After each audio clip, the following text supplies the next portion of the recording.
Naomi. Nggak apa-apa. Oke, Kak Naomi, saya konfirmasi dulu. Salam kenal, Kak. Salam kenal juga. Kak Naomi ini muslimah atau bagaimana? Muslimah 11 tahun yang lalu, Kak. 11 tahun yang lalu menjadi muslimah. Iya, Berarti lahir sebagai muslim. betul. Tapi namanya Naomi. Nama baptis, Sebentar, nama sebentar. baptis, Kak. Orang tua muslim, Muslim. tapi namanya Naomi. Namanya Sri Mariani. Terus Oh, oke. dibaptis jadi Berarti ganti nama begitu ya. ya dapat nama baptis. Oh, dapat nama baptis. Oke, baiklah. Boleh. Gimana? Apa nih yang Kak Naomi mau ceritakan begitu? Iya. Jadi memang mengikuti Kak Edis ini karena suami juga suka ya gitu. Jadi buat teman-teman yang dari Muslim dipilih oleh Tuhan, cari kakak rohani, cari gereja terdekat, mau dimuridkan. Iya.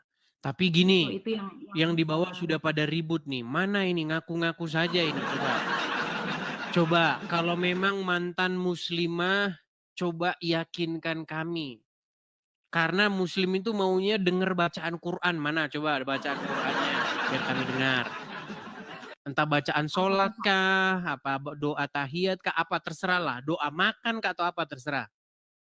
Coba. Al-Fatihah kali ya? Boleh Al-Fatihah.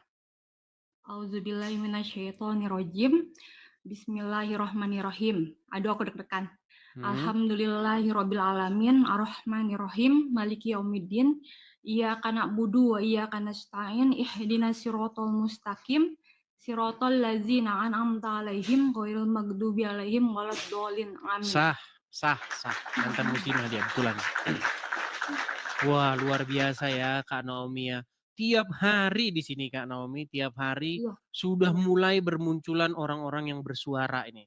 Orang-orang yang punya pengalaman seperti Kak Naomi bercerita keluarnya dia dari agama Islam. Waduh ini Juma dan pengikutnya nangis ini lihat di bawah. Coba Kak Naomi cerita dong, gimana itu ceritanya kok meninggalkan agama Islam? Nggak bercita-cita sih Kak, nggak bercita-cita mau jadi pengikut Kristus, nggak bercita-cita kepingin jadi orang Kristen tuh nggak. Karena memang keluarga Betawi asli, anak Pak Ustadz. Waduh. Iya, jadi memang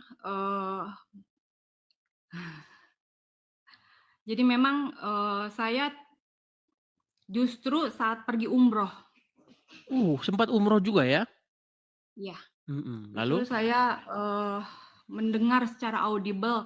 Saya sempat coba DM Kak Edis ya, foto-foto saya waktu umroh, tapi nggak tahu kenapa nggak bisa gitu. Jadi saya di takut akun saya yang saya satunya. dibilang Jadi bohong. kalau akun ini memang tidak bisa nerima foto, tapi di akun saya satunya. Akun saya satunya itu akun yang saya follow di profil ini. Saya Sudah hanya Kak, mengikuti satu orang, nah itu bisa kalau ke situ. sudah saya kirim juga ke akun kakak, tapi nggak bisa juga. Jadi kayak tanda silang gitu. Kalau akun yang ini nggak bisa, tapi kalau akun satunya yang saya follow di sini bisa. Sudah. Kan sempat DM Kak Berarti belum saya Edis buka. kan? Nanti saya buka ya. Iya, Jarang saya buka ada memang di yang itu. situ waktu saya pergi umroh sih. Tuh. Jadi pesan buat Kak Edi semangat terus buat teman-teman yang masih takut, yang masih mencari-cari tentang siapa Tuhan Yesus, boleh cari kakak rohani terdekat. Jangan sendirian, kalian nggak sendirian, kalian harus berkomunitas dan jangan takut. Ya, karena ini tugas-tugas. setiap orang berhak mempunyai dan memilih agamanya. Iya, ini tugas-tugas bapak-bapak gembala maupun istrinya ya. Karena biasanya kalau ada bapak gembala, berarti suaminya itu otomatis ibu gembala begitu. Ya. Jadi kalau perempuan-perempuan boleh konsultasi sama ibu gembalanya ya, sebagai orang tua di gereja itu ya untuk berkonsultasi dan ya menanyakan segala sesuatunya kepada dia tentang masalah mau jadi Kristen begitu. Ya. Seperti itu. Jadi sempat umroh ya, kemudian akhirnya meninggalkan agama Islam. Iya. Oke, mungkin ada yang mau disampaikan lagi, Kak Naomi? Semangat terus buat teman-teman yang masih takut, jangan takut. Itu aja, Kak. Oke. Hanya itu Kak Naomi ya? Berkati ya. Amin, oke. Terima kasih Kak Naomi, saya turunkan ya. Oke. Saya turunkan. Ya teman-teman ya, tiap hari kita lihat, setiap hari ya, perempuan-perempuan sudah mulai bersaksi. Yang laki-laki pun juga seperti itu, banyak teman-teman. Tapi habis itu, setelah selesai begini, pasti nanti inbox, Bang, tahu nggak? Setelah ngomong gitu, berjubel ancaman-ancaman di inbox. Iya. Jadi setelah naik ya orang-orang yang bersaksi bagaimana dia keluar dari agama Islam, itu akan menerima makian, ancaman dan segala macam. Ya, dasar lu tapir lo. Tapi nggak apa-apa, karena yang ngomong itu sudah pasti goblok. Iya, justru ketika Anda keluar dari Islam, masuk Kristen, itu tandanya Anda sudah meninggalkan yang orang mati di kuburan. Naik aja nggak apa-apa. Amelia Detan, nyalakan kamera Anda. Halo? Nah, ini muslimah. Ya, selamat malam Kak Amelia Detan. Muslimah ya Kak ya? Iya, saya beragama Muslim, tetapi ingin login ke Kristen. Puji Tuhan. Kenapa Kak Amelia pengen login ke Kristen Kak? Karena di tahun, tapi saya sedikit cerita ya Kak. Boleh, silakan Kak, silakan. Karena di tahun 2017 saya sempat bergaul dengan agama Kristen, punya teman beragama Kristen. Sampai bisa dibilang dulu saya agama Islam fanatik ya. Sampai kalau diajak ke rumah teman itu, kamu jangan kasih saya makan babi atau apa kayak gitu. Terus kebetulan waktu itu saya ada diajak ibadah dia kan, karena sering di rumahnya ada kayak ibadah keluarga kayak gitu. Nah lepas itu, nah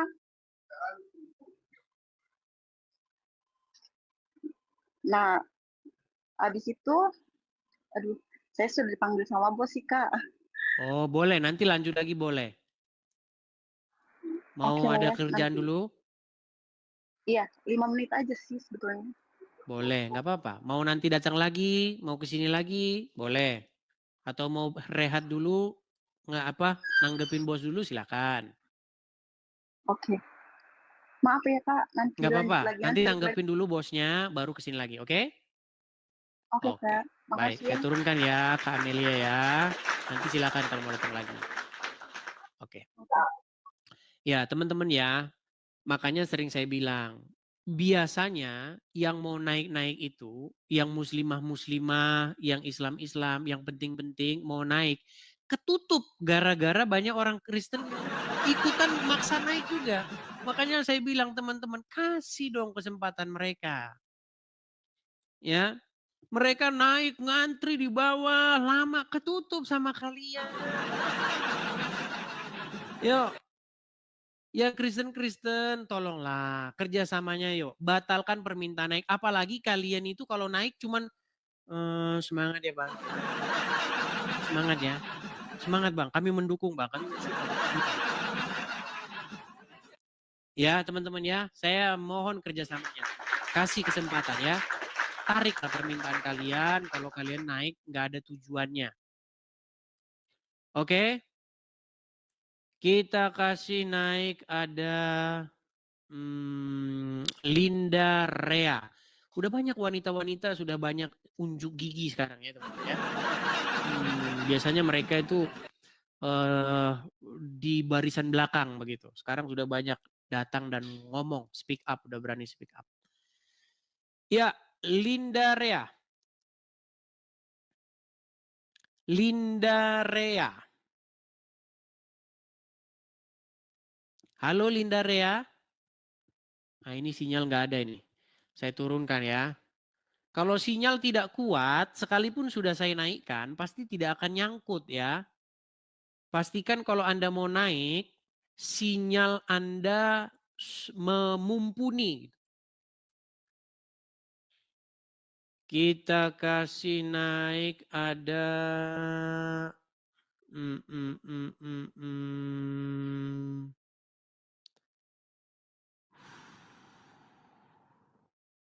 Saya mau naikkan ini yang nama-namanya jelas-jelas muslimah ini ya, muslim atau muslimah.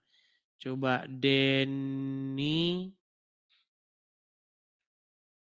Waduh, terlalu penuh ini teman-teman. Denny Amri Ramdhani. Denny Amri Ramdhani. Denny Amri Ramdhani. Selamat malam. Denny. Ini sinyal lagi nih, sinyal. Oh ya, nyangkut sekarang dan ya. Denny Amri Ramdhani, silakan nyalakan kamera Anda. Belum Bang. Udah bisa Anda menyalakan kamera, sudah saya bantu dari sini. Silakan.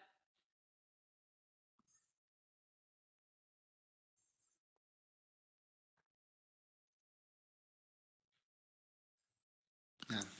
Terima kasih Bang. Gelap Bang.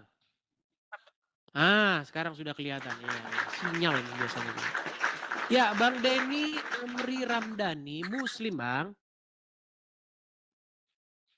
Islam. Islam Ya. KTP Pak. Ya, Islam KTP. Islam KTP. KTP-nya yang Islam, orangnya? Ya, Islam juga, Islam KTP. Orangnya Islam juga. Pikir saya KTP-nya doang yang Islam, Bang. Ya, silakan. Apa yang mau Anda utarakan ini, Bang Denny Amri Ramdhani? Ya, saya tadi sadar apa itu Muslim. Saya mau jelaskan Muslim itu apa, Islam itu apa ya. Oke, silakan. Islam itu dia ya mengucapkan 2 kalimat syahadat dan melaksanakan perintah dan menjauhi segala larangannya. Itu Islam itu namanya. Baik. Bang, inilah yang saya katakan orang Islam masih Islam karena tidak tahu ajaran agama Islam itu apa. Tadi Anda mengatakan bahwa Islam itu mengucapkan kalimat syahadat, kemudian menjauhi segala larangannya. Ya. Itu tidak benar. Dan menjauhi segala. Tidak benar. Islam itu mengucapkan kalimat syahadat, mencuri, berzina, maling, masuk surga. Itu Islam. Nggak percaya? Tidak percaya? Tidak. Baik, dengarkan ini kalau tidak percaya. Man qala la ilaha illallah Muhammadur Rasulullah dakhalal jannah. Siapa yang mengucapkan la ilaha illallah Muhammadur Rasulullah dakhalal jannah. Semua umat Muhammad sallallahu alaihi wasallam masuk surga. Nabi yang mengatakan. Datang sahabat bertanya, wa in zana, wa in saraq, bagaimana kalau dia berzina? Bagaimana kalau dia mencuri? Kata Nabi, wa in zana, wa in saraq. Dia berzina, dia mencuri, tetap masuk surga. Berzina, pencuri. Masuk surga. Nah, berzina, mencuri, masuk surga. Lalu dari mana Anda katakan Islam itu mengucapkan 2 kalimat syahadat menjauhi larangannya? Sungguh Anda berani-beraninya sama Muhammad.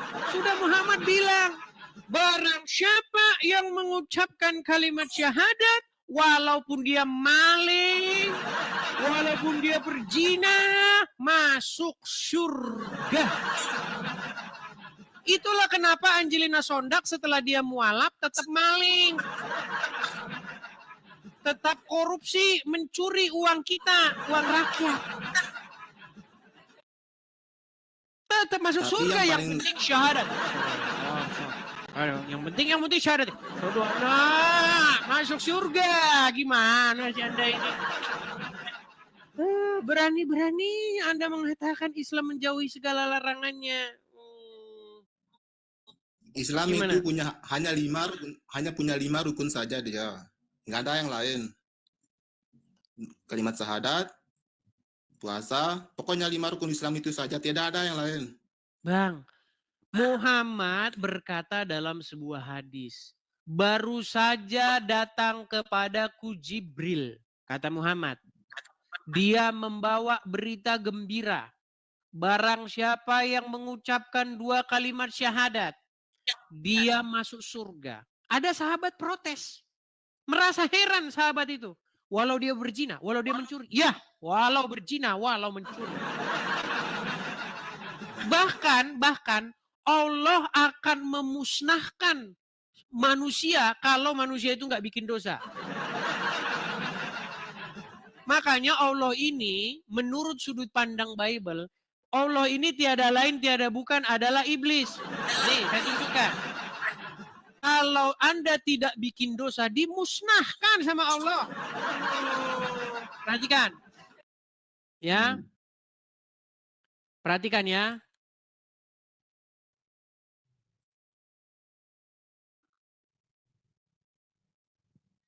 Saya tunjukkan, apakah benar Bang Allah akan memusnahkan umat kalau umat tidak bikin dosa?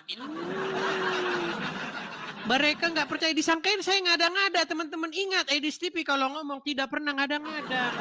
Memang terkesan seperti mengada-ngada, terkesan seperti omong kosong. Tapi jangan, nanti dulu, saya akan tunjukkan. Perhatikan. Ini hadisnya ya. Betul? Dalam hadis riwayat Imam Muslim nomor 2749. Apa kata Muhammad? Dari Abu Hurairah, dari Nabi SAW, demi zat yang diriku berada di tangannya, jika kalian tidak berbuat dosa, Allah akan hilangkan kalian. Dan Allah akan datangkan kaum lain yang berdosa. Lalu mereka minta ampun kepada Allah, lalu Allah pun ampuni dosa mereka. Jadi kalau nggak berdosa, Allah nggak punya kerjaan nanti ngampuni dosa. Ya, jadi ayo Muslim bikin dosa biar diampunin sama Allah. Ayo Muslim korupsi biar bikin dosa, biar nanti Allah ada kerjaan ngampunin dosa kalian. Nih, perhatikan ini. Ya, ini Allah akan memusnahkan, dimusnahin kalian kalau nggak bikin dosa. Coba nih, ya, saya bacakan lagi hadisnya. Disangkain kita bohong-bohong, saudara-saudara. Perhatikan. Saya akan bacakan lagi hadis yang lain ya. Nih. Demi zat yang jiwaku di tangannya, seandainya kamu tidak berbuat dosa sama sekali, niscaya Allah akan memusnahkan kamu seluruhnya. Dimusnahin sama Allah kalau nggak bikin dosa. Berani-beraninya Anda mengatakan Muslim itu menjauhi larangannya, mengikuti perintahnya. Yang ada kamu dimusnahin kalau kamu nggak bikin dosa. Kalau kita bikin dosa itu yang dimusnahkan, Pak. Dia. Ini sebalik. Saya Anda percaya dengan omong Muhammad? Lihat, dengarkan saya di ini kata guru saya ini. Ini Islam ini itu jalan kan kata guru Anda, bukan kata hadis. Tinggal saya yang ngomong ini Pak, sebentar aja. Silakan. Tadi kan Bapak sudah ngomong, tinggal saya. Silakan. Nah, kata guru saya ini Islam ini jalan menuju kebenaran. Kita kerjakan yang 5 ini saja. Syahadat, puasa, pokoknya rukun Islam yang 5 itu saja. Lurus sudah, nggak ada yang lain. Kalau Al-Quran itu dia nomor 2 dia, walaupun dia wahyu tidak bisa dirubah, tidak bisa dipakai juga. Kalau tidak melakukan salat, apa itu tidak begitu caranya. Oke, berarti hadis tadi Anda tidak percaya? Tidak pakai. Oke, berarti Anda setuju bahwa hadis harus dibuang dari rumah orang Islam? Sebentar. Anda setuju tidak kalau hadis harus dibuang dari rumah orang Islam? Dibuang, lain aliran dia. Nah, tuh. Bukan saya yang mengatakan ya. Coba, saya tes dulu. Jangan-jangan Anda bukan Muslim. Coba baca surat Al-Fatihah. Alhamdulillahirabbil alamin, arrahmanirrahim, maliki yaumiddin, iyyaka na'budu wa iyyaka nasta'in, ihdinas siratal mustaqim, siratal ladzina an'amta 'alaihim ghairil maghdubi 'alaihim waladdallin. Amin. Oke, Anda setuju bahwa hadis harus dibuang dari rumah orang Islam? Ya, kalau lain aliran kita tidak pakai hadis. Bukan, pertanyaan saya simpel. Apakah Anda setuju bahwa hadis harus dicampakkan dari rumah orang Islam? Ya, dibuang saja, beda. Lihat itu. Ya bukan saya yang ngomong, ini Muslim sendiri yang ngomong. Jadi teman-teman, bukan berlebihan saya mengatakan. Jika Anda sungguh-sungguh mendalami hadis, maka akan semakin dekat. Anda akan menelpon tukang loak, tukang pengumpul itu kertas-kertas buku-buku bekas itu untuk datang ke rumah Anda dan mengangkut hadis dari rumah Anda.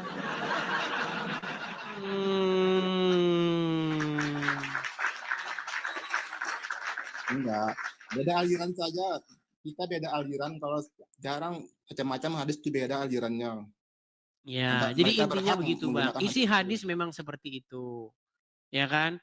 Nanti Anda bikin dosa sebesar gunung ditanggung sama Wahyudi dan Nasrani.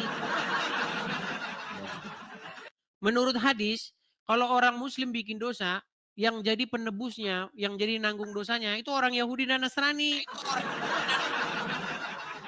Tidak benar itu. Loh, gimana saya tunjukin hadisnya? Mau saya tunjukin lagi hadisnya? Enggak, kalau di sini kalau orang Islam menurut saya ini berdosa satu kali, misalnya dia membuat tempat perzinahan, maka dosa itu akan bertambah beribu-ribu kali lipatnya. Dapat dari mana Anda? Ya begitu kata guru saya. Oh, dari tadi guru terus. Dalilnya bukan guru, dalilnya itu haruslah apa yang tertulis di dalam Quran dan apa yang tertulis dalam hadis. Nih, saya tunjukkan lagi nih dalilnya. Makanya kalau Angelina Sondak korupsi, teman-teman, Angelina Sondak lagi. Ini kayaknya sipek banget lu sama Angelina Sondak. Saya hanya mengambil sampel seorang mualaf, teman-teman. Perhatikan. Lihat ya. Ini hadis nih. Dari Abu Musa Al-Asy'ari dan seterusnya. Pada hari kiamat nanti Allah menyerahkan seorang Yahudi atau Nasrani kepada setiap Muslim. Lalu berfirman, inilah yang menjadi tebusanmu dari neraka. Nah. Nih, dalam riwayat lain, kelak pada hari kiamat akan datang suatu golongan dari kaum muslimin membawa dosa-dosa seperti gunung. Lalu Allah akan memberikan ampunan kepada mereka. Nanti dikatakan itu dosanya itu ditimpakan sama orang Yahudi itu. Dosa yang sebesar gunung itu. Nih kan? Nih, setiap orang memiliki tempat tinggal di surga dan tempat tinggal di neraka. Seorang mukmin apabila masuk surga, maka orang kafir akan menggantikannya di neraka. Karena ia pantas untuk itu disebabkan kekafirannya. Jadi kalau muslim walaupun dia korupsi, walaupun dia maling, berzina, tetap saja dia masuk surga. Nah yang ganti nanti orang Yahudi dan Nasrani. Begitu. Ya, nih saya kasih ini. Nih lihat ya. Hadis tentang Yahudi dan Nasrani sebagai penebus dosa. Pada hari kiamat kelak Allah Ta'ala akan menyerahkan seorang Yahudi ataupun Nasrani kepada setiap Muslim. Kemudian Allah Ta'ala akan berfirman, inilah penebusmu dari siksa api neraka. Jadi Anda yang bikin dosa, Yahudi Nasrani yang nanggung. Hadis palsu itu dibuang saja, dibakar saja. Makanya saya bilang hadis-hadis harus dibuang dari rumah orang Islam. Kalau saya ya, dia berdosa itu dia sendiri yang menanggung. Dosa itu tidak bisa dihapus. Ada satu video saya, Bang. Ada satu video saya bilang begini. Kepada BNPT, dan pihak-pihak terkait. Tolong hadis-hadis itu yang kayak begitu itu dihapus saja. Apalagi hadis yang itu, kalau kamu bertemu dengan Yahudi dan Nasrani di jalan, desaklah mereka ke jalan yang sepi, itu dia hapus, bahaya loh hadis itu. Apa enggak bahaya hadis itu, Bang? Kalau kamu ketemu Yahudi Nasrani di jalan, desak mereka, persempit jalan mereka, coba itu. Apa enggak bahaya hadis seperti itu? Palsu itu. Iya, makanya kalau dipalsu-palsukan, dibuang kan gitu. Ya, tinggal muslimnya aja yang memilih mana yang benar masuk akal, itu kan gak mungkin, itu hal bodoh itu. Iya. Tapi itu sudah banyak makan korban, Bang. Sudah hadis-hadis seperti itu sudah banyak makan korban. Sudah berapa banyak muslim yang mereka kalau ketemu orang Yahudi Nasrani, mukanya, jangan mau. Kerjaan Habib itu mereka dimanfaatkan seperti itu.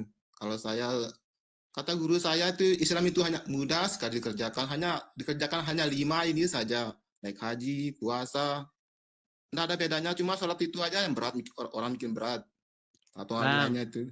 Sholat itu, Bang, cuman buat orang kaya doang. Ya benar. Iya, orang nggak punya apa bisa, Bang, sholat, Bang. Orang yang cari nafkah ya, sampai berkeringat mana bisa. Ya. Nggak bakal bisa. Itu. Orang lagi, Bang, nasi goreng 3, Bang. Allahu Akbar, mau ditinggalin? Ya bubar semua, pelanggannya lari semua, gimana? Orang udah lapar, nggak mungkin nunggu. Orang kalau udah lapar emosi. Gimana? Orang dagang malah sholat nih orang ini, gimana? Saya udah pernah kayak begitu, Bang. Saya datang ke warung warung bakmi.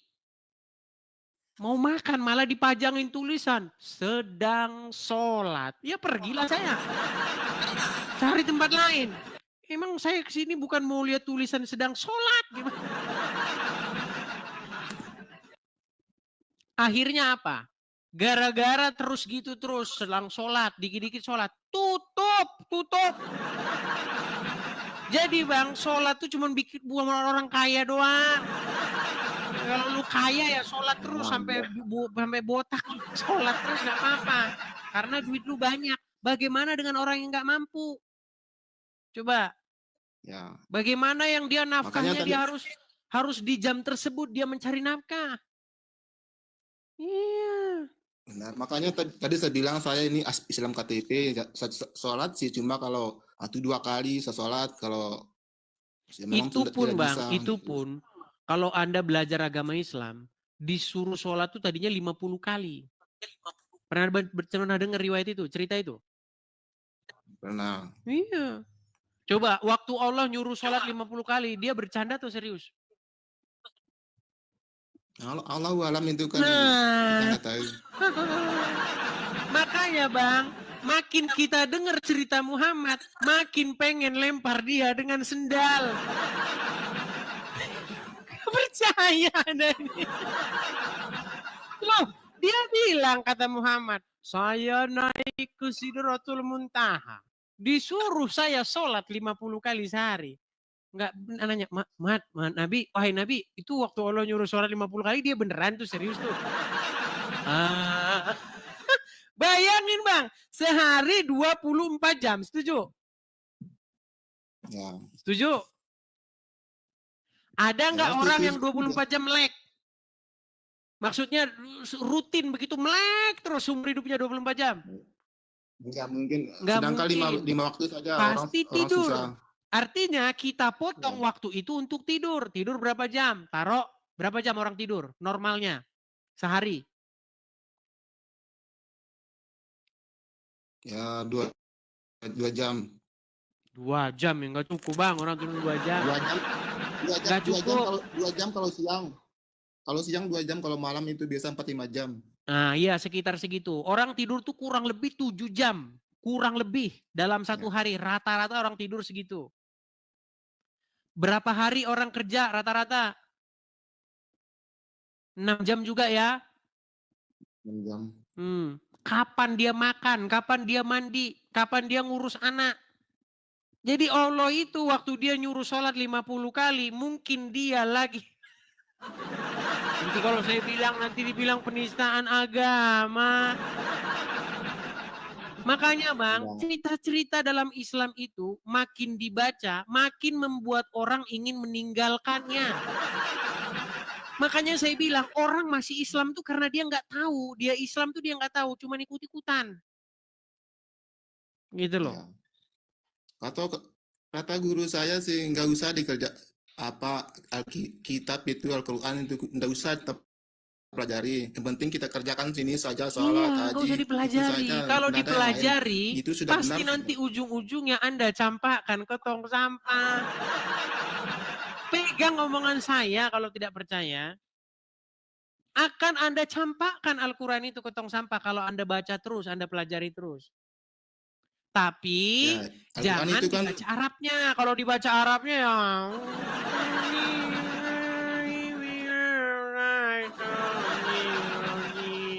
Nah, kalau gitu ya Anda nggak tahu isinya apa. Baca artinya, terjemahannya baca. Ya. Begitu. Al-Quran itu kalau nggak salah itu pedoman, itu petunjuk, pokoknya aturan pakainya itu. Seandainya kita Al-Quran itu adalah kitab yang paling membuat bingung orang Islam. Kenapa saya katakan begitu? Karena tidak ada orang Islam yang tidak bingung ketika membaca Al-Quran. Contoh saja, kita mulai dari ayat pertama saja ya. Ayat pertama misalnya surat Al-Baqarah. Alif Lam Mim. Apa artinya? Nggak tahu, makanya bingung. Zalikal kitabu la raiba fihi hudal lil muttaqin. Apa artinya? Anda tahu? Nggak tahu juga. Ini saya mau jelaskan Al-Quran itu apa. Gini dia maksudnya di Al-Quran itu. Misalnya kita mencuri misalnya. Mencuri ini kan salah. Terus apa hukumnya mencuri? Baru kita cari di Al-Quran itu. Mencuri berzina masuk surga kata Muhammad. Iya, pokoknya di situ lah apa yang dikatakan Quran itu benar sudah di situ Al-Quran itu. Jangan pakai hadis karena banyak ribuan sekali hadisnya. Oke, sekarang Anda sudah, artinya Anda sudah mengambil satu langkah pertama, Anda sudah meninggalkan hadis. Nah, sebentar lagi kalau Anda mempelajari Al-Quran, Anda akan meninggalkan Al-Quran juga. Enggak mungkin. Bang, di dalam Al-Quran dikatakan bahwa Muhammad namanya tertulis di dalam kitab-kitab terdahulu, kitab Taurat dan Injil, betul? Ya, katanya ya begitulah ceritanya. Oke, di mana ada nama Muhammad dalam Taurat dan Injil? Ya, saya tidak percaya itu karena saya tidak berbenturan dengan masalah itu. Di Quran disebutkan bahwa mereka mengenal Muhammad seperti anak mereka sendiri, tahu? Saya tidak berbenturan dengan masalah itu. Ini saja sholat kalau kita sholat itu apa itu sholat baru kita cari di Al-Quran itu baru kita cari kalau tidak ada Al-Quran baru kita masuk ke hadis baru diterangkan. Tadi katanya hadis dibuang, sekarang pakai hadis cari. Kalau nggak ada di Al-Quran, Bang, sholat harus bahasa Arab nggak? Bahasa Arab. Harus bahasa Arab. Bahasa Arab. Di mana di Quran mana sholat harus bahasa Arab? Ya, kata hadisnya begitu harus pakai. Tadi katanya hadis harus dibuang. Sekarang ambil lagi hadis. Enggak, maksud saya tuh ada alirannya beda-beda dia. Oke, sekarang ada nggak dalam Al-Quran suruh hanu? Makasih. Ada nggak dalam Al-Quran disuruh sunat? Saya kurang tahu ya, tapi di situ sudah sesunat gitu. Oke lah ya, jangan dipaksakan lah, dia banyak nggak taunya. Oke Bang, kita kasih kesempatan ya. Abang dari Bali atau bagaimana Bang? Saya dari Sumbawa, ya mungkin anak kampung lah gitu. Sumbawa. Ya. Saya punya teman tuh dari Sumbawa, namanya Saifuddin Ibrahim, kenal? Nggak kenal. Nggak kenal, itu sangat terkenal di NTB, gimana Anda ini? Saya belajar Islam itu hanya guru ngaji saja, hanya sedikit sama pahami. Iya, Kalau ada artinya apa seorang itu itu dari tidak. NTB, tokoh dari NTB ya, dari Bima, namanya Saifuddin Abim. Ibrahim. Dia sudah Ya, lupa meninggalkan saya agama Islam itu, gara-gara dia belajar agama Islam, makanya ditinggalin. Nggak mungkin orang Bima itu alim-alim semuanya orang Bima. Ada, kalau Pak Saifuddin ada di sini udah suruh naik, nanti kamu diajak ngobrol bahasa Bima, nanti kamu ngerti. Oh. Ya. Ada, namanya Pak Saifuddin Ibrahim, itu teman saya. Tapi tidak mungkin orang Bima itu alim-alim semuanya, kan Koreanya juga di sana dia. Ya, belum tahu dia. Oke lah, baik ya. Kita kasih naik dulu yang lainnya, Bang ya. Oke, terima kasih Pak kesempatannya. Sama-sama Bang. Kita turunkan ya Bang Leni ya. Ya, itulah teman-teman ya. Sungguh nekat yang nyata ya teman-teman ya. Kita kasih naik ya Bang ya. Muslim Bang. Oh, ternyata. Saya ini teman lama saya, teman-teman. Ya. Kemana aja, Allah, lama tidak kelihatan. Ada. Sebentar, ya, dulu pakai nama apa sih? Saya lupa loh. Syarif Bang. Syarif. Aduh. Syarif. Teman-teman saya kasih info ya. Ini Bang Syarif ini, AA Syarif ini nemenin saya ketika channel saya waktu itu yang nonton masih ya 200 orang, ya 400 orang. Betul nggak? Betul Bang. Iya. Dulu Bang Syarif ini, saya masih ingat itu dulu waktu baru ngelahirin anak. Gimana kabar anaknya? Baik-baik? Udah besar sekarang? Alhamdulillah. Baik Bang. Sudah besar ya. Dulu sempat ke gereja. Sempet Bang. Iya, tapi dipersekusi ya. Kamu di mana kamu? Alamat kamu. Betul tidak? Iya betul tidak? Bang. Iya bentar Bang. Iya betul. Iya, jadi teman-teman dari penonton kita yang masih 200-300 orang sampai sekarang 20.000 orang, 30.000 orang.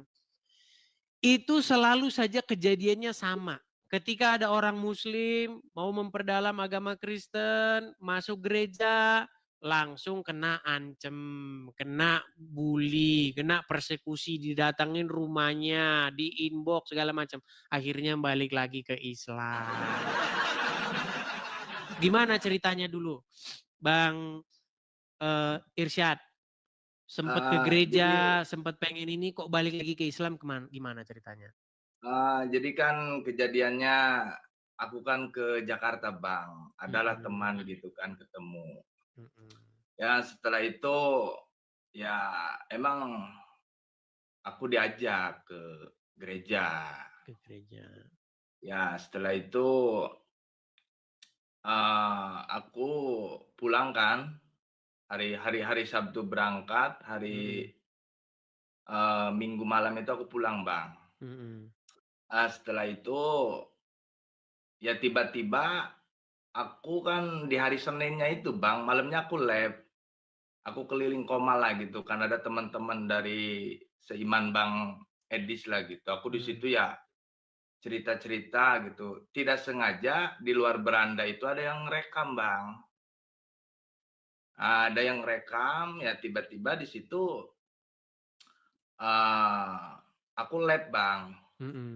Aku lab ya terjadilah keributan di situ Bang. Nah seperti itu. Sampai ya, ngancem-ngancem segala ya, di mana rumah gitu, betul ya? Ya kalau itu betul Bang. Nah itulah, tuh teman-teman. Akhirnya ya, jadi, pindah lagi ke Islam. Sebenarnya belum dibaptis Bang. Belum dibaptis. Karena kan temanku itu kan bilang kalau Bang Syarif siap, adalah tim gitu kan dari aku gitu, kata-kata temen akunya itu yang siap bantu Bang Syarif gitu kan. Ibarat dalam pembimbingan ataupun dalam pembelajaran Alkitab itu sendiri gitu kan. Dan aku bilang berat, kataku beratnya kan keluarga Bang, itu. Kalau dari keluarga kandung sih apa ya Bang, nggak terlalu lah, cuma kan dari yang berat itu dari istri Bang. Dari istri. Jadi intinya sampai sekarang belum jadi masuk Kristen ya? Belum Bang, secara baptis belum. Belum jadi. Ya, silakan. Anda mau membahas apa ini? Ya kalau soal membahas sih Bang, aku gimana ya? Karena di Al-Quran sendiri pun dengan teman-teman Kristen yang lain seringlah aku diskusi Bang ya. Di antaranya mungkin dengan Bang CV gitu kan. Christian Prin itu kan. Terus sama Raja Debat, Bang Hale dan yang lain-lainnya gitu kan. Dan emang kalau Islam yang jujur sesuai teks Al-Quran dan terjemahan dan tidak ada penambahan narasi yang bebas, ya gimana Bang? Sesuai fakta aja gitu. Mau hadis ataupun mau Al-Quran ya sesuai fakta yang ada aja. Contoh yang misalnya gadis-gadis yang berpayudara montok itu ya? Ya itu kan udah faktanya Bang, seperti itu terjemahannya. Itu ibarat gak benar ya, emang tertulisnya seperti itu, mau bagaimanakan lagi gitu kan. Itu sih Bang dari aku ya. Kalau soal iman sih aku privasi Bang, aku gak bisa juga bicara di sini, takut ada yang inilah gitu kan. Artinya yang saya katakan benar kan, iman Anda tidak sama lagi. Dulu sebelum tahu debat-debat, dulu sebelum tahu channel Edis TV dan kawan-kawan, memikirkan Islam yang sedemikian rupa, tapi sekarang udah berubah pandangan Anda terhadap agama Islam ya? Iya, ibarat udah apa ya, ya mungkin sedikit agak memudar lah Bang. Itu aja sih. Itu teman-teman biar Anda tahu. Jadi saya bukan omong kosong teman-teman. Walaupun bahasa saya itu sarkas, tapi benar gitu. Sekali Anda nonton Edis TV, Anda marah-marah. 2 kali Anda mulai cari tahu. 3 kali udah mulai manggut-manggut. 4 kali udah nggak percaya lagi atau udah pudar keyakinan Anda terhadap agama Islam. Coba Bang Irsyad, ini banyak meragukan Anda ini. Tes katanya. Ya, coba bacakan surat-surat dalam Al-Quran. Ini asli Muslim Tulen. Saya saksi bahwa dia Muslim Tulen. Silakan. Oke, aku baca surat Yasin lah kayak yang tadi. A'udzu billahi minasyaitonir rajim. Bismillahirrahmanirrahim. Yasin wal Qur'anil Hakim. Innaka laminal mursalin ala siratim mustaqim. Tanzilal azizir rahim. Udah Bang? Ya. Jadi setelah nonton debat-debat, setelah nonton Edis TV, nonton pendebat-pendebat yang lain, iman Anda terhadap Islam tentu sudah memudar, betul? Ya Bang, ibarat gimana ya, aku aja yang kebiasaan dulu yang mungkin sering ziarah kubur, ziarah para aulia, aku udah enggak Bang sekarang. Itu kan yang makam-makam keramat itu Bang. Iya.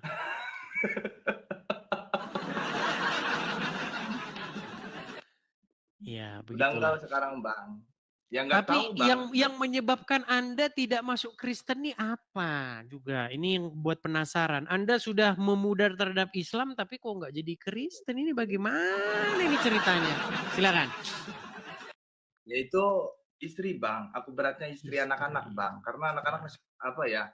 Jadi kadang aku melihat anak-anak, entar nasib anak-anak gimana gitu Bang. Kalau masuk Kristen diceraikan sama istri gitu ya? Ya itu udah pasti Bang, aku ditinggalkan pasti. Iya itulah ya, memang dilema teman-teman. saya benernya saya punya ide kalau begitu. Tapi nanti istri ngeliat gimana. Idenya begini, ini buat semua aja ya, bukan kepada Bang Syarif ya. Biar teman-teman gak pusing-pusing. Yang Islam KTP-nya aja. Orangnya jangan Islam lagi, KTP-nya ini loh. Ini Islam nih, tunjukin aja KTP-nya. Nah, kalau KTP ditunjukin mereka nggak bisa bantah. Aduh. Iya Bang, karena gimana ya kan berat dengan profesi juga Bang. Tuh mungkin. Iya iyalah. Ya pasti proses lah, proses. Cuman ya, begini maksud saya begini. Kan, saya punya pengalaman banyak ya. Pengalaman saya jam terbang saya itu tinggi dalam hal menghadapi orang-orang yang masuk Kristen gini. Banyak orang ya, Irsyad, banyak orang juga ya, Bang Syarif ya. Ya. Masuk Kristen tuh hanya cari duit ada. Orang masuk Kristen pura-pura biar dapat empati, biar nanti dapat ini bantuan-bantuan banyak. Begitu. Makanya saya mau kasih tahu sama orang-orang Kristen juga hati-hati dan waspada. Yang saya maksudkan begini. Bang Syarif, kalau Anda betul-betul memperdalami, sungguh-sungguh mendalami, itu pasti tidak langsung pindah. Tahu-tahu langsung, wah, ini malah justru bahaya. Gini juga Bang, Bang, kalau masalah itu yang nawarin ada. Ibarat ntar Abang masalah kehidupan jangan bingung ataupun untuk istri, untuk keseharian Abang ntar ibarat aku jamin gitu kan, aku kasih jalan gitu. Tetap Bang, aku gak mau gitu. Karena kan iya, makanya saya bilang tadi begini. Saya mengetahui karena jam terbang saya mengetahui bagaimana orang yang betul-betul dia masuk Kristen sama pura-pura jadi masuk Kristen mau dapat keuntungan. Biasanya orang yang dia betul-betul masuk Kristen itu biasanya nggak mudah. Lama prosesnya. Berbantah dulu, debat dulu, akhirnya tiba-tiba dia masuk Kristen. Nah, orang-orang seperti ini itu diduga kuat dia sungguh-sungguh masuk Kristen. Gitu. Makanya saya juga bilang sama teman-teman Kristen arif dan bijaksana. Ya. Jadi jangan asal-asal sembarangan begitu. Ya, mungkin ini perlu waktu ya, Bang. Iya, atau... ya karena aku pun begitu Bang, ke temanku itu ya aku nunggu momen yang pas aja. Jadi mungkin ini prosesnya agak lama gitu kan. Karena ya gak tahu kapan, yang pasti sih kalau dari dalam hati pribadi sih emang udah apa ya. Ya sulit untuk dijelaskan lah Bang Edi, intinya itu aja sih. Dulu kalau nggak salah tema kita itu selalu itu ya. Jadikanlah orang Islam menjadikan Muhammad Tuhannya dan Kristen menjadikan Yesus Tuhannya, betul? Ya betul itu. Iya. Dan Anda setuju ya bahwa orang Islam menjadikan Muhammad sebagai Tuhannya ya? Emang itu diakui kan oleh para apologet Islam pun sebagian mengakui bahwa Rasulullah itu Rob. Iya. Jadi dia orang lama nih teman-teman. Jadi dia tahu ya. Yang debat-debat lama dulu bagaimana. Dulu siapa sih namanya Faisal Khan ya. Faisal Khan itu kalau masih ingat. Faisal Khan. Ya itu mengakui bahwa umat muslim itu beribadah kepada Muhammad. Bahwa Muhammad itu adalah Tuhannya orang Islam. Itu diakui oleh Faisal Khan. Itu bukan sembarangan, itu ustadz betulan gitu loh. Banyak, iya betul. Banyak Bang. Banyak dari kalangan ustadz pun yang emang udah mengakui bahwa secara bahasa ataupun secara tidak sadar ya umat Islam ya mentuhankan Muhammad. Jadi secara Rob ya, secara penguasa gitu kan. Iya. Dan bukan berarti bahwa Muhammad itu adalah Allah. Bukan berarti demikian. Ya, betul itu. Tapi bagaimana Muhammad itu dijadikan Rob bagi orang-orang Islam. Nah banyak orang Islam tidak tahu artinya dijadikan Rob itu. Dia pikir dijadikan Rob itu dijadikan sang pencipta. Makanya obrolan gak pernah nyambung. Begitu. Iya, dulu itu kan ingat diskusi sama Bang Edis itu perihal ya membunuh cicak itu dapat pahala kan. Ingat ternyata itu dia juga ya. kan hadis itu. Terus perihal tentang dosanya umat Islam itu apa ditanggung sama Yahudi dan Nasrani kan. Pernah itu hadisnya kan aku bawakan itu datanya. Emang itu tertulis seperti itu Bang, itu sahih. Iya. Dan orang seperti Anda ini termasuk cepat loh, Irsyad.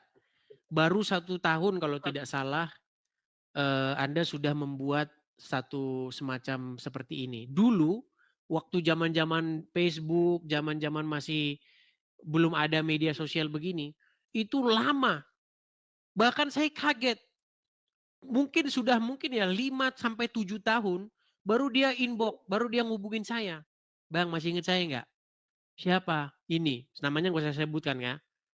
Dulu ingat nggak saya debat begini, bantah begini, maki-maki begini. Sekarang saya ngaku semua yang Anda bilang itu benar katanya. Luar biasa benar memang. Memang kita tidak pernah tahu teman-teman, kita tidak pernah nyana-nyana. Sekarang kita berdebat 7 tahun lagi, 5 tahun lagi mereka baru sadar itu. Gitu loh. Dan Anda termasuk cepat ini, 1 tahun Anda sudah sadar. Walaupun memang kita masih ada perdebatan masalah itu ya, masalah Anda belum jadi Kristen ya, menurut cerita Anda seperti itu ya. Ya waktu apa ya, mungkin waktu kesalahanku juga ya, waktu itu kan aku emang kena mental juga Bang, kan dimintai data perihal tempat tinggalku itu Bang, dan di situ temanku juga ada seorang Habib kan, Habib Panan itu temannya Ustadz Faisal kan pun bilang ke aku kan bahwa jangan kasih data, cuma kan aku telat buka DM-nya itu. Karena aku udah kena mental ancaman-ancaman itu juga, Bang. Yang perihal mau didatangi, rekamannya ada, mau dilaporkan. Kalau dipikir sih sekarang, ya salahku apa sih, Bang? Itu aja sih. Iya. Ya itulah yang saya perjuangkan. Kenapa sih orang kalau ngomong Islam dikit aja langsung dipersekusi lah, dipenjara lah. Gitu. Jadi seolah-olah Islam ini memang dilindungi oleh undang-undang penistaan agama itu. Tanpa itu nampak-nampaknya yang percaya agama Islam tinggal Yusuf PI sendirian.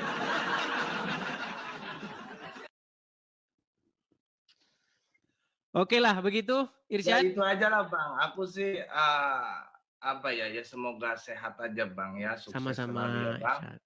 Ya, Tuhan memberkati ya Bang. Amin. Sama-sama Tuhan memberkati. Oke, saya turunkan ya. Oke. Itulah teman-teman ya. Jadi bukan 1-2 orang. Kalian sudah menjadi saksi di sini walaupun sebagian dari kalian tidur. Ya, kalian menjadi saksi bahwasanya orang-orang seperti itu banyak gitu loh. Cuman mereka nggak berani bersuara. Selalu mereka kena persekusi, diancam lah, di DM lah segala macam. Iya. Saya kalau kalian tahu yang DM saya, yang inbox saya, yang ngancam-ngancam saya, 1 lembar buku itu nanti nggak habis-habis itu buat nulisin orang-orang. Tapi memang kebanyakan pakai akun bodong. Saya sudah bilang, kalau kalian benar-benar misalnya mau ada sesuatu, jangan DM. Bikin pakai video biar saya tanggapi. Kalau cuma DM pesan-pesan nggak saya tanggapi. Bikin video tentang saya, coba bikin tagar Edis TV, bilang tantangan kepada saya atau apa coba. Bilang saya nama ini menantang Edis TV, coba bilang begitu. Biar saya tanggapin. Jangan cuma inbox. Kalau inbox akunmu bodong, fotomu bodong, pengikutmu 3 orang, ngapain saya balas? Kalau akunmu asli masih saya balas. Akunmu saja bodong, gimana? Untuk apa? Gitu loh. Bantah argumen saya dengan argumen. Seperti itu. Ya. Amelia naik lagi dia Amelia. Mungkin dia berani ngomong nih sekarang gara-gara. Ya, Amelia, silakan nyalakan kamera dulu. Udah selesai? Oke. Udah. Oke. Gimana? Banyak lagi yang DM lagi. Murtad kamu ya. Ya. Sudah berapa orang yang inbox? Banyak kali. Sudah saya bilang, siap-siap kena serangan netizen. Cuman saya nggak terlalu banyak tanggapin. Saya ambil yang positif aja sih. Iya. Jadi kenapa nih banyak yang tanya juga kan di DM, kenapa saya bisa murtad dari Islam ke agama Kristen?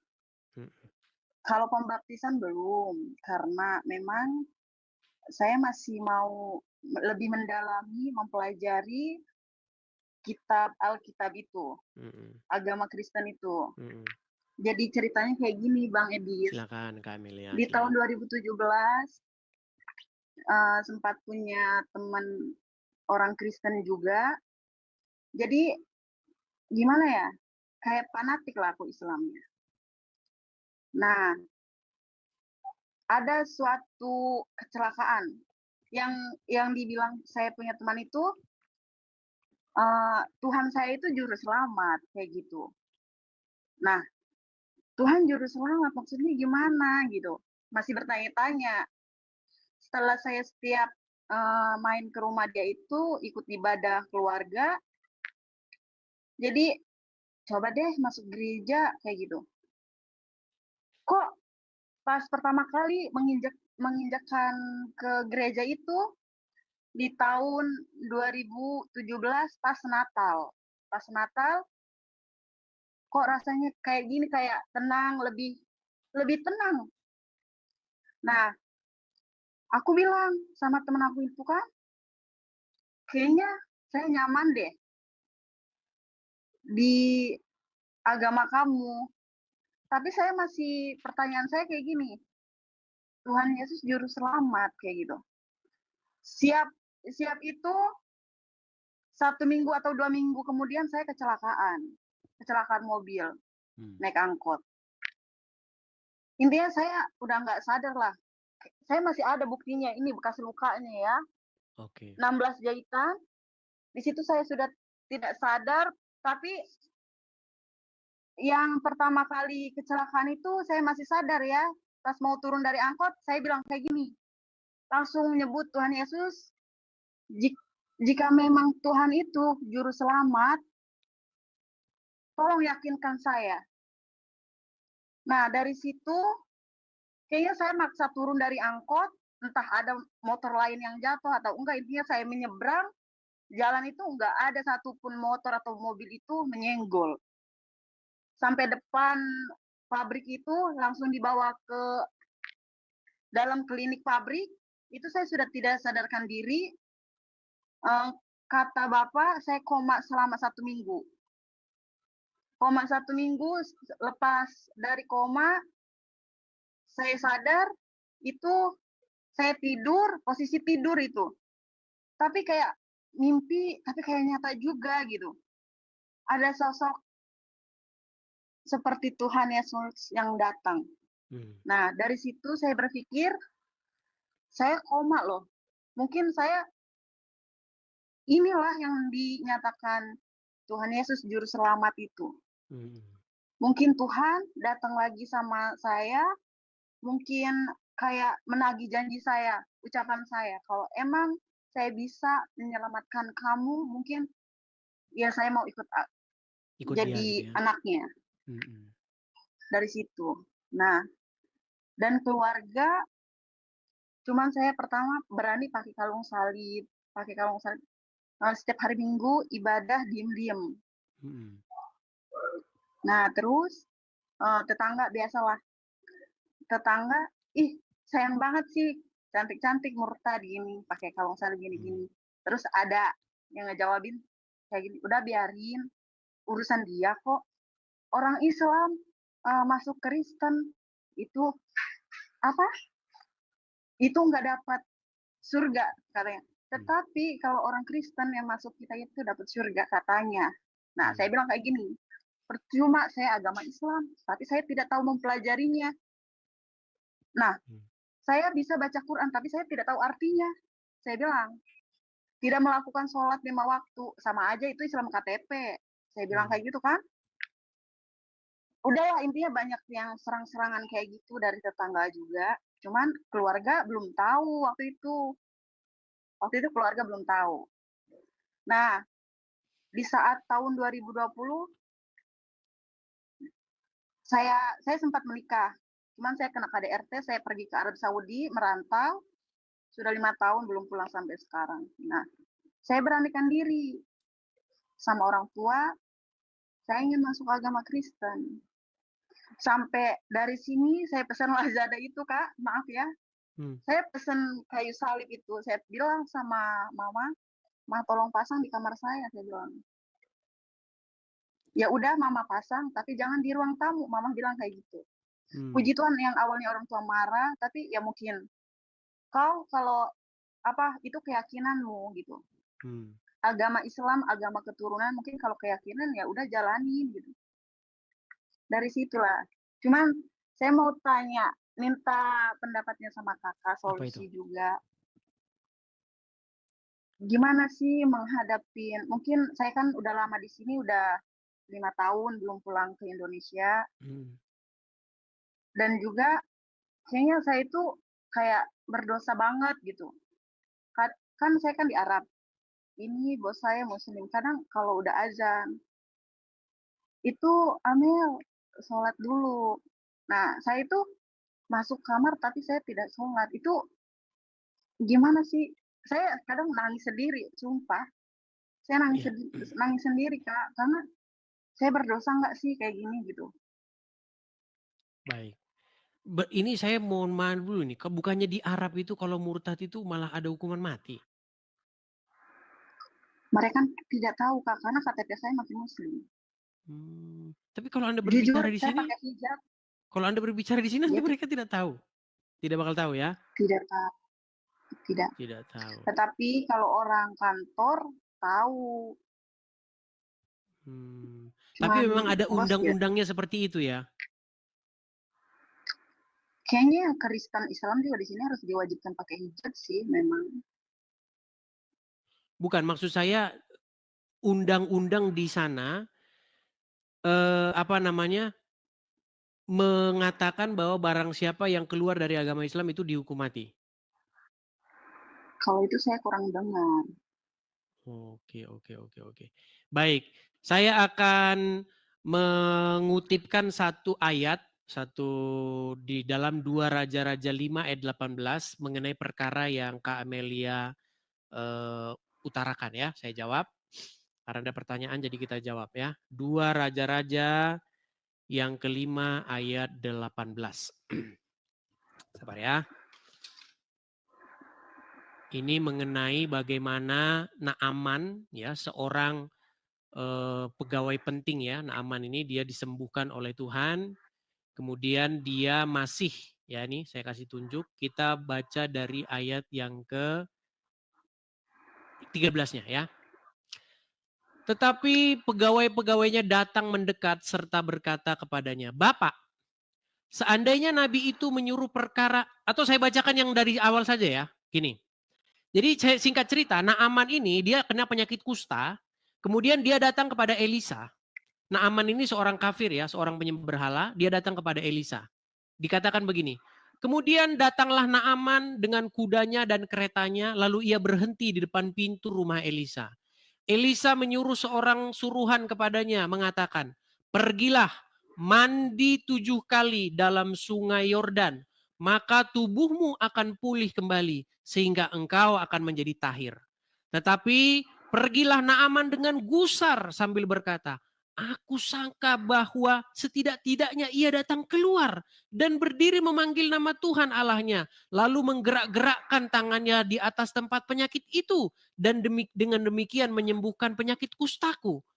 Bukankah Abana dan Parpar, sungai Damsik, lebih baik daripada segala sungai di Israel? Bukankah aku dapat mandi di sana dan menjadi tahir?" Kemudian berpalinglah dia dan pergi dengan panas hati. Tetapi pegawai-pegawainya datang mendekat serta berkata kepadanya, Bapak, seandainya Nabi itu menyuruh perkara-perkara yang sukar kepadamu, bukankah Bapak akan melakukannya? Apalagi sekarang ia hanya berkata kepadamu, mandilah dan engkau akan menjadi tahir. Maka turunlah ia membenamkan dirinya 7 kali dalam sungai Yordan, sehingga dengan perkataan abdi Allah itu, lalu pulihlah tubuhnya kembali seperti tubuh seorang anak, dan ia menjadi tahir. Kemudian kembalilah ia dengan seluruh pasukannya kepada abdi Allah itu. Setelah sampai, tampillah ia di depan Elisa dan berkata, sekarang aku tahu bahwa di seluruh bumi ini tidak ada Allah kecuali di Israel. Karena itu terimalah kiranya suatu pemberian dari hambamu ini. Tetapi Elisa menjawab, demi Tuhan yang hidup, yang di hadapannya aku menjadi pelayan, sesungguhnya aku tidak akan menerima apa-apa. Dan walaupun Naaman mendesaknya supaya menerima sesuatu, ia tetap menolak. Saya bacakan ayat 18-nya ya. 17-nya lagi. Akhirnya berkatalah Naaman, jikalau demikian, biarlah diberikan kepada hambamu ini tanah sebanyak muatan sepasang bagal, sebab hambamu ini tidak lagi akan mempersembahkan korban bakaran atau korban sembelihan kepada Allah selain kepada Tuhan. Nih, ini perkara yang Anda hadapi nih. Dan kiranya Tuhan mengampuni hambamu ini dalam perkara berikut. Apabila tuanku masuk ke kuil Rimon untuk sujud menyembah di sana, dan aku menjadi pengapitnya sehingga aku harus sujud menyembah di dalam kuil Rimon itu, kiranya Tuhan mengampuni hambamu ini dalam hal ini. Begitu. Ya, jadi ada perkara yang bisa saya katakan mirip 11-12 dengan yang Kak Amelia alami. Begitu. Walaupun sudah ganti Tuhan, tapi tetap ya mau gimana karena keadaannya begitu, seperti itu. Itu terjadi juga kepada Naaman. Seperti itu. Dia ikut sujud menyembah kepada Rimon, dewa orang bangsanya, seperti itu. Tetapi dia meminta ampun kepada Tuhan, seperti itu. Pura-pura sujud, itu ada orang komen gitu. Yang penting itu hati. Kadang saya Kak? Kan sholat, kadang di belakang itu kan ada bos juga sholat ya, bos perempuan. Jadi saya melakukan gerakannya seperti seorang muslim, tapi saya tidak baca kayaknya. Saya takut, saya mainkan Tuhan nggak sih kayak gini? Aku cerita itu ke menangis betul. Iya. Saya ngerti kok. Keadaan kan yang membuat itu terpaksa. Artinya gini, Tuhan melihat hati kok. Tuhan melihat hati, Tuhan tidak melihat gerakan-gerakan badan seperti itu. Karena di dunia ini banyak orang pura-pura sujud, tapi hatinya enggak. Banyak orang pura-pura sungkem. Banyak orang pura-pura senyum. Makanya di hadapan Tuhan, Tuhan tidak melihat gerakan-gerakan wajah, gerakan-gerakan badan. Tapi Tuhan melihat hati. Seperti itu. Intinya kalau hati Anda sudah milik Tuhan, walaupun Anda bagaimanapun tetap hati. Seperti itu yang yang dipandang oleh Tuhan.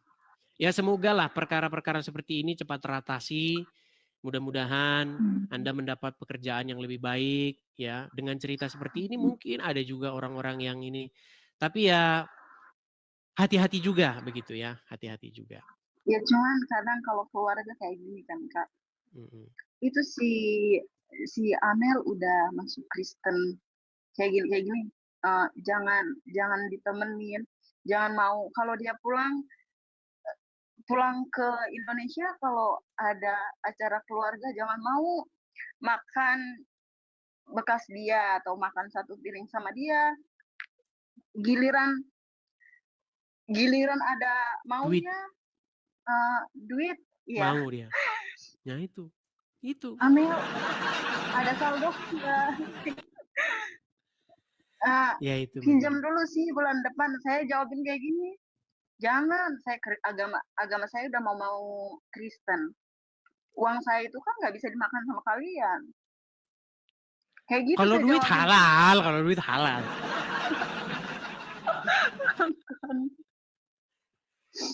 Iya, makanya kayak gitu, Kak. Ya itulah ya. Tapi ya nggak apa-apa, Mel. Artinya mungkin karena di Arab ya, mungkin jarang ya ada komunitas. Tapi orang Kristen ada ya? Karena saya kurang tahu sih, Kak. Mungkin Iya. ada. Kayaknya dilarang, di ban Karena kalau nggak salah gereja juga Bible di sana. ada. Gereja Iya. juga ada sebetulnya. Iya, iya, iya. Tapi kan biasanya orang yang sudah dari Kristen dari sononya ya yang boleh ya. Iya. Iya. Kalau yang Islam ke Kristen kurang tahu. Iya, Kayak iya. contohnya kalau kan di sini ibadah hari Jumat bukan hari Minggu. Nah, terus kadang kalau orang kantor tahu, Kak, sebetulnya sebelum saya mau berangkat ke sini, saya mau ada pembaptisan, saya mau pindah agama. Udah nggak apa-apa berangkat aja. Terus kalau saya mau ibadah gimana? Paling kalau mau ibadah, saya telepon orang kantor, Quran ada urusan apa, isi apa, kayak gitu, langsung dianterin. Kalau orang kantor tahu. Tapi kayak contohnya, saya langsung bilang sama majikan, saya mau ibadah gini, kayaknya nggak bisa.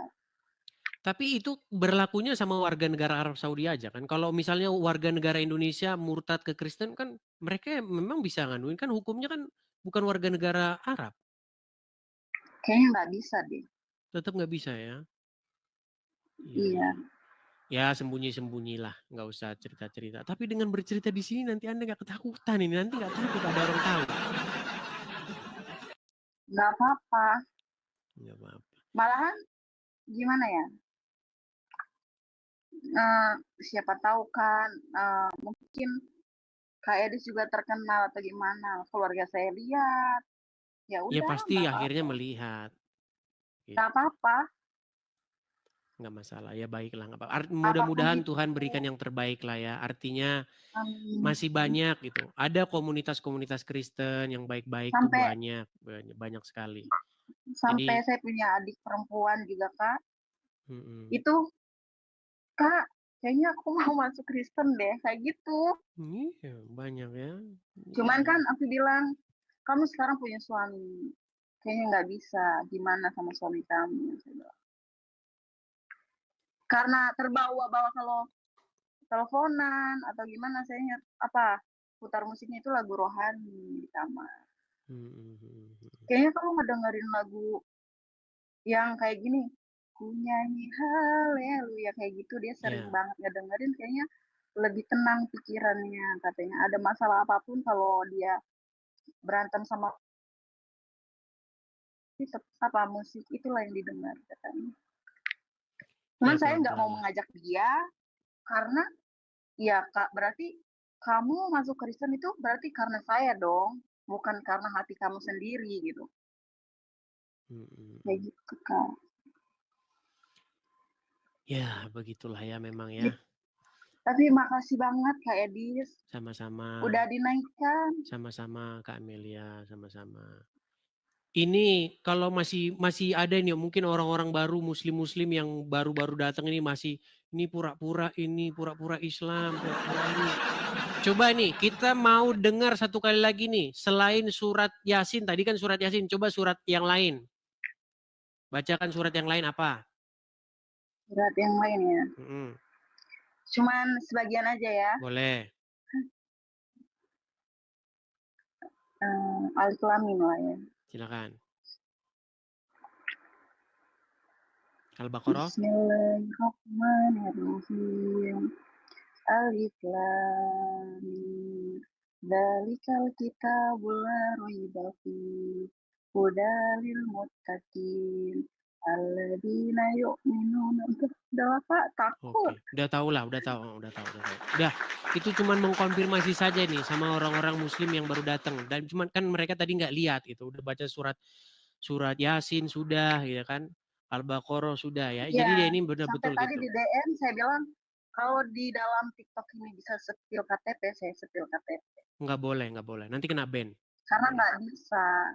Jangan kasih KTP, jangan. Nanti mereka bisa nge-track dari imigrasi lah apa. Mereka ini nggak usah, jangan. Jangan ada sampai ada data-data yang ini. Seperti itu, Kamelia. Kayaknya ngehang dia, teman-teman. Ngehang dia.